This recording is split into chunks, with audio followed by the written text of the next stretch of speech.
Hello guys! For today's video, dahil nga sira yung heater namin dito sa building ng 3 araw.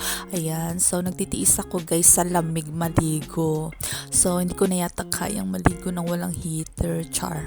Hindi, dito kasi malamig na guys, nag-uumpisa na yung lamig ng panahon. So yung asawa ko, siya okay lang kasi after niya mag-gym, pwede sila mag-shower dun. Ako. So kaya nag-decide nga kami magpunta dito sa Natural Hot Spring dito sa Cos, yung tinatawag na Thermacos.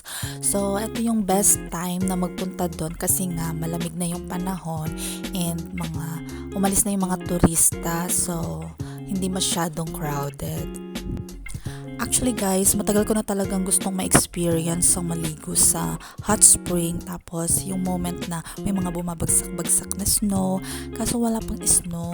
Pero okay lang guys, at least may time kami makapag-relax pa dito. And after ng summer season, grabe talaga, sobrang pagod. So masasakit na yung mga kasukasuan namin, lalo na yung lower back ko guys. Sabi nila marami daw benefits pag nagstay ka dyan at magiging calm yung body mo. Pero mga 30 minutes mo lang dapat ibabad yung katawan mo kasi baka di mo na mamalayan, naluto na yung katawan mo doon.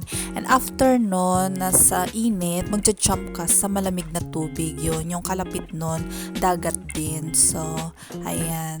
Actually, ayokong ginagawa yun kasi parang natatakot pa din ako, naniniwala pa din ako sa pasma. Pero tong asawa ko, di talaga siya naniniwala. So, bahala siya. Dito sa Greece guys, more on nature sila dito. Kaya kung nature lover ka, ito yung place na para sa'yo.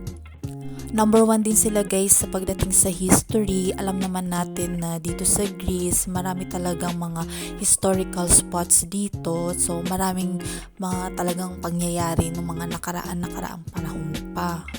Pagdating naman guys sa food, masasabi kong super sarap ng food nila dito. Lalo na kung yung asawa ko yung magluto. Cherries! Hindi sila masyadong fan ng fast food. So, sa stay ko dito sa Greece, mga 3 times lang ako nakadalaw ng McDo and KFC.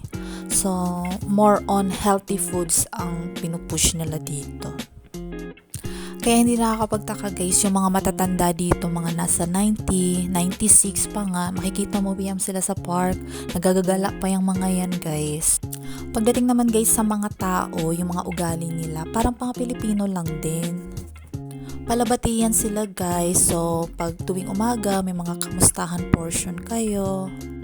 Although may mga mangilan-ngilan na may mga maasim ang ugali. And mostly guys, nangyayari yan pagdating sa work. Kahit sa Pilipinas naman ganyan, di ba? Pagdating sa work, may mga ganyang tao. So ako, pag nakaka-encounter ako ng mga taong ganyan guys, as in, tumatatak talaga sa isip ko yung mga ganyan. Tapos, sinusumpa ko na yan sila. Charot lang. Ang bad. Joke lang guys. Ignore nyo na lang guys. So, yun talaga yung best way. Hayaan nyo na lang silang maging malungkot sa buhay tapos ikaw masaya. So, yun lang guys. Sana may natutunan kayo sa mga bagong darating dito sa Greece.